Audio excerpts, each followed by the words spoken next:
Hi hello नमस्कार. मी काजल तुम्हा सगळ्यांचं पुन्हा एकदा आपल्या आजच्या छोट्याशा ब्लॉगमध्ये अगदी मनापासून स्वागत करते. तर नवीन दिवसाची नवीन आणि छान अशी सुरुवात झालेली आहे. रात्री आम्ही 11:15 वाजता ट्रेनला बसलो होतो आणि हा पहिलाच ट्रेनचा प्रवास होता. याच्या आधी नेहमी आम्ही ट्रॅव्हल्सनी जातो, त्याच्यामुळे भरपूर मोठी बेडसारखी सीट असते, तर झोपायला काही प्रॉब्लेम येत नाही. मला तर प्रश्न पडला होता की आता ह्या ट्रेनच्या एवढ्या छोट्या सीटवरती मी आणि रुद्र कसं ॲडजस्ट होईल काय माहीत नाही, पण झालो. कारण की कंटाळा खूप आला होता, दिवसभर थकवून कामातून इतकं काम केलं होतं ना की 11:15ला ट्रेनमध्ये आतमध्ये शिरलो, मोबाईलसुद्धा बघितला नाही, डायरेक्ट लगेच झोपलोच. कारण बाकीची माणसं पण झोपलेलीच होती आम्ही जायच्या आधी, त्याच्यामुळे आम्हीही गेलो आणि लगेच झोपलो. दुसऱ्या दिवशी आम्हाला 4:30 वाजताच ट्रेन आमची सोडणार होते, पण ट्रेनने वाजवले तर दुपारचे पार 11:15 वाजले होते. तर आता पोहोचतच आलो होतो, सातारच्या इथे पोहोचलो होतो. आणि इकडचं वातावरण ना गावाकडचं खरंच खूप जास्त छान आहे. नुसती सगळीकडे फक्त हिरवाई आणि हिरवाई एवढंच काय ते आहे इकडे. लास्ट बसमध्ये बसायचंय. बसमध्ये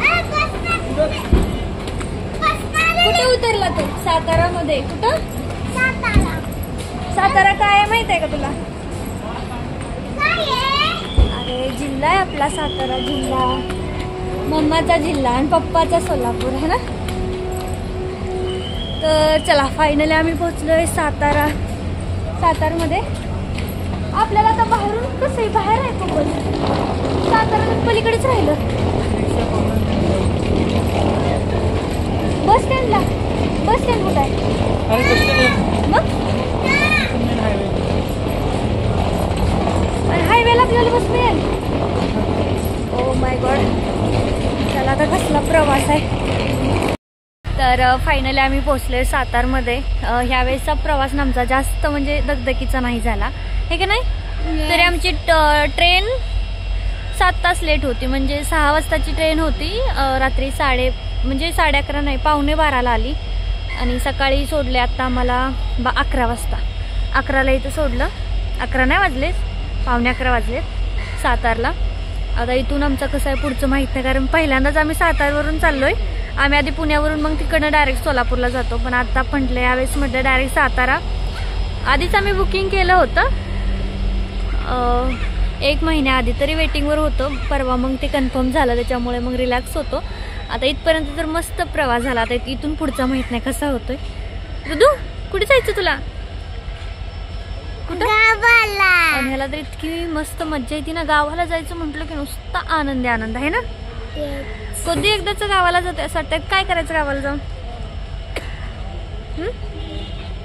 काय करायचं? तर चला आता बघू काय करायचं गावाला जाऊन. पकडम पकडी खेळायची असं. बारीक गेल्या तर आजी व मलेल एवढा कसं बारीक झाला.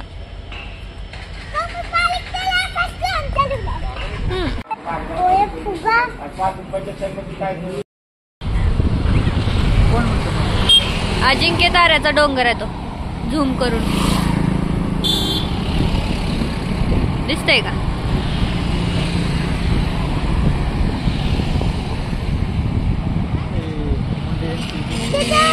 हा दिसतंय ना, झाड विड दिसतायत. ह्याच्यामध्ये कसा दिसतोय. काकाला केलं झूम, काकांना झूम झालं. टावर कुठे दिसतोय बघा. कोणता टावर? डोंगराच्या खाली दिसतोय.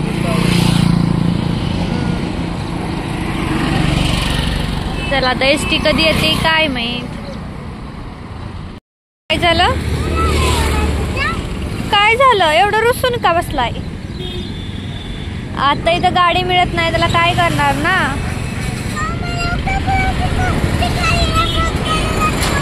अरे आता एसटी येईल तेव्हाच जाणार ना आपण. एसटी येईल ना, मग एसटी शिवाय तर जाऊ शकत नाही. तर एसटी काही सारखी थोडी असते तेव्हा. एसटी महामंडळ बस असते. एसटी महामंडळाची बस असते रे. महामंडळाची बस. त्याला लय इरिटेट व्हायला लागला. तर किती 1 तास झालं उभा राहिलोय ना. एसटी येते ना बस ना. हे 4 चाकीवाले तर आधी 4 व्हीलर वाले तर भावच देत नाहीत. एखाद्या ठिकाणी आपण नवीन असलो ना, आपल्याला लोक इतकं फसवतात ना, स्टेशनवरून ना अगदी चालत जरी आलो असतो ना तर 3 मिनिटातच आम्ही जिथे बस भेटतात तिथं पोहोचलो असतो. आणि त्यांनी आमच्याकडून 100 रुपये घेतले. म्हणजे आम्ही इतकं हसलो ना बसचं. आणि त्याच्यानंतर आम्ही ना खूप एसट्या बदलल्या, मला वाटते 4 एसटी बदलले आणि नंतर शेवटी इथं म्हसवडला पोहोचलो. मी शाळेत जायची, मी कॉलेजला जायची त्यावेळेस हे बघा ह्या मुली जशा येत आहेत ना तसंच आम्ही यायचो. पण हे जे काही बस स्टँड आहे ना खूप जास्त वेगळं होतं, म्हणजे असं नव्हतंच, अगदी छोटंसं, खूप छोटंसं होतं आणि सगळ्या किचकट असायचं इथं. पण आता म्हसवडसुद्धा खूप जास्त छान झालेलं आहे आणि सगळं जसंच्या तसंच आहे. पण पुढे जे दिसतोय ना तो साबळ्यांचं हॉस्पिटल आहे, जे जसंच्या तसं आहे.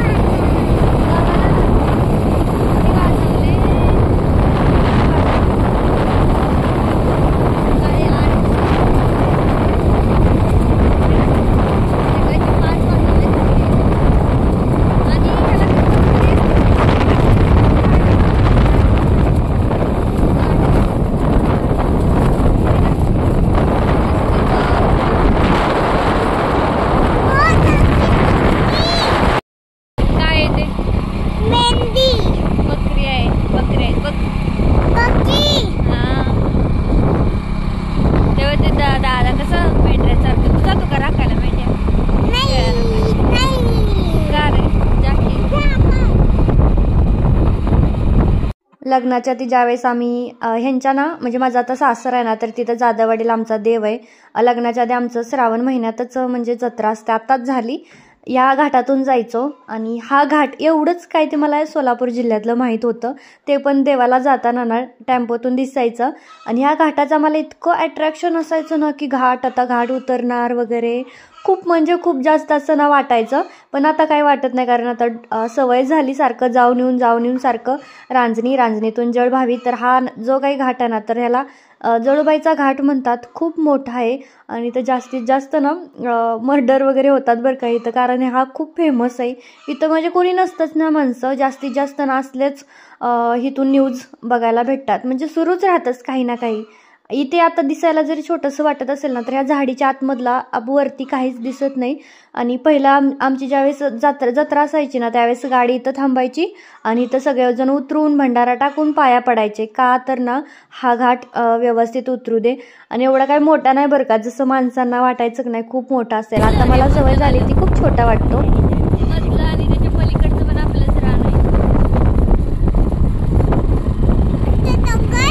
डोंगर थोडे आपले आहेत तेव्हा ते 2 मधली रानं झाली, त्याच्यानंतर हे लांब ना हे वाला काहीच पेरलंय, काहीच काम झालं.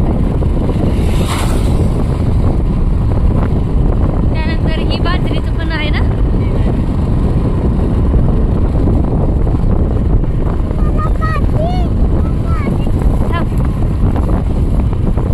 हे बघ हे वाला ना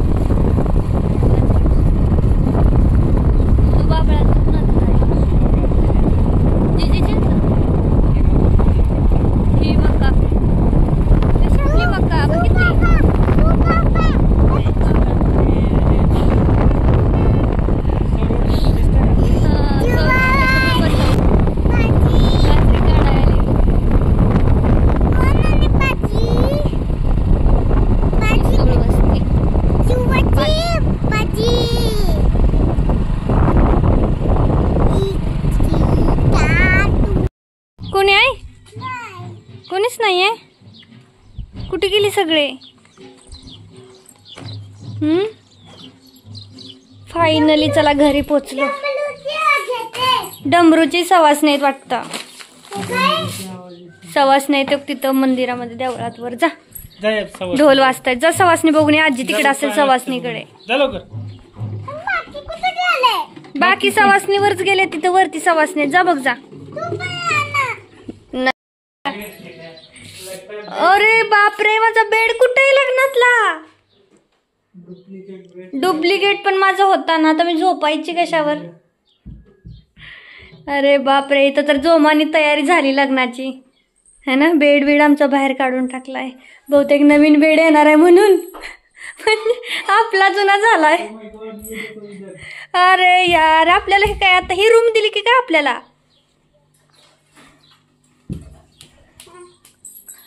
काय नाही बाबा, मी तर माझी हीच वाली रूम घेणार आहे. माझी मला ही आवडते. तुला कोणती आवडते रुद्र? हीच आवडली ना? नाही, मला तर माझी ही वालीच आवडते बाबा. आता नवीन बेड इथं ठेवतेली. नाही रडत, जाऊ दे, त्याला वरती जायचंय.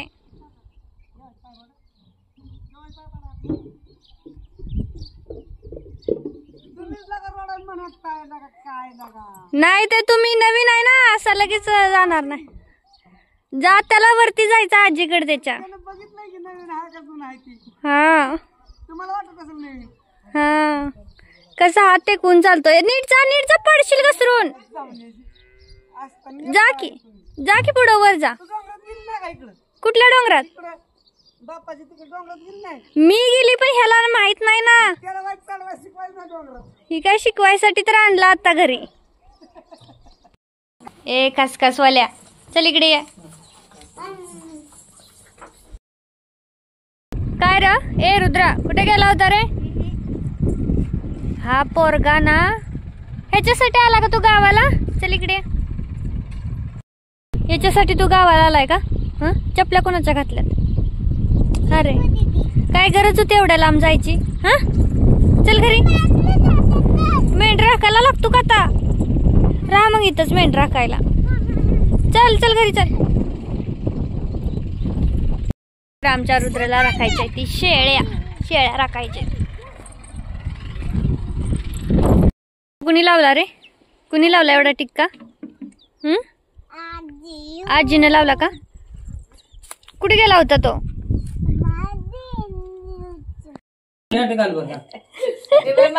सवा इकडे या. हा, घाल बघ. बाबांनी कसला ड्रेस घेतलाय. त्याची अंगठी कुठे दिली? अक्का तुला दिलती ना मी. अरे लग्न अजून 3 दिवस बाकी आहे, तर तुम्ही इकडे नटून बसला. बाबांनी ड्रेस घेतला. अरे बाबाला घालायला सांग ना अंगठी. बाबाची अंगठी कुठे? बाबाला घाल रुद्र, घाल बरं. मी आणली, सांग कुणी आणली? कुणासाठी आणली? बाबासाठी. घाला पॅन्ट घाला तिकडे, ती हिडीव करते. पॅन्ट घाला, पॅन्ट घाला. दाखवा बघू नीट, सरळ, नीट पुढं, नीट बसा की. मोबाईल किती तोळ्याचे? 3 तोळ्याचे आहे. बापरे. आणि ब्रासलेट किती ग्राम, किती तोळ्या, किती भाराचा आहे? ती माहित नाही. 1 ग्राम. ब्रासलेट काय ग्राम मध्ये थोडे असतं तेव्हा. आजीच्या मंचीला बघायचे होते मला. बघू, दाखवा की कसले त्या मंचीला. मी बघितल्या नव्हत्या कधी सुद्धा. मला समजतच नव्हतं मंचीला म्हणजे कसल्या. ही ह्या वय काजल वाजू नाही. आणि हे कानातलं लय छोट आलंय कानातलं पण. या कानाच काढ, या कानाच छोट लय झालंय, पण त्याला वेळ लावलं ना वरती मस्त लोंबकळायचं नाही. ती लोंबकळले खाली, मोठं कान झालं त्याच्यामुळे. अंगठी बसती का? घाला. हे मधल्या बोटात घाला की, इकडच्या साईडच्या. अंगठी. हा, बाबांनी मस्त नटवला. आवडला बाबांनी घेतलेला ड्रेस? किती आवडला? बाबाला पातर दे एक. मिठी तर मार बाबाला एक. आल्यापासून तू गेला का जवळ तरी? जा ना, जा. पा दे ना बाळा बाबाला. पाया पड. बाबाच्या पाया पण नाही पडला तो आल्यापासून. पाया पण नाही पडला तू. उलट बाबाने घेतलेला ड्रेस छान दिसतोय ना आपल्यापेक्षा. बाबाची चॉईस उलट चांगले. बाबाचं घालायचं.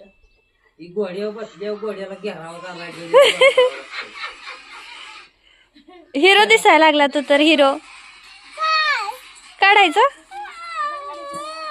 तर आम्ही पोचलो होतो 4:45 वाजता. पहिल्यांदा आल्याला मी सारवून काढलं आणि आल्यालाच काढलं होतं. त्याच्यानंतर मग आजी बाबा सगळेच जण आले आणि मग हे कोणी काय आणलं हा सगळा. कोणी नव्हतं घरी. आणि आज आलो उद्याच्याला. आता मेहंदी आहे, उद्या काय सारवणं होणार नाही म्हटलं. जेवढं शान होतं ना मी गोळा करून आणलं आणि आल्याला लगेच सारवून घेतलं. मला हे पूर्ण सारवायचं होतं पण शान पुरलं नव्हतं. तर बघा, मी गावाकडं आली ना, मी लगेचच म्हणजे मला पहिलं हे सारवलेलंच आवडतं, कारण दारात ना इतका माती उडते ना, मग मला ते नको वाटतं. म्हणून आल्याला पहिल्यांदा सगळं शान गोळा केलं आणि सारवून काढलं. तशी बॅग पाठीमागं होती, मग आंघोळ वगैरे करायला टाईम होता, तर म्हटलं नंतर मग आंघोळ पण होईल व्यवस्थित. आणि बघा, संध्याकाळचं मस्त गावाकडे आलं ना, मला आयतं खायला भेटतं. इथं मायावहिनीच्या भाकऱ्या चालल्यात, तर आम्ही बाहेर चुलीवरती स्वयंपाक करतो, सकाळचाही आणि संध्याकाळचाही. तर बघा, इथं मस्तपैकी चुलीवरच्या भाकरी आणि आतमध्ये सारवलं होतं, पण आत शक्यतो करतच नाही चुलीच्या तिथं काय होतं ना, ती कागद लावल्यामुळं जास्तच धूर होतो, त्याच्यामुळे इथं बाहेर पटांगणातच करतात. तर मस्त अशा भाकऱ्या चालल्यात, सोबत कालवणसुद्धा आहेत. आता मस्त आम्ही जेवणार आहे निवांत. चला तर आता आजचा ब्लॉग मी इथंच थांबवते. कसा वाटला मला कमेंटमध्ये नक्की सांगा. आवडला असेल तर लाईक करा आणि चॅनललाही सबस्क्राईब करा. बाय.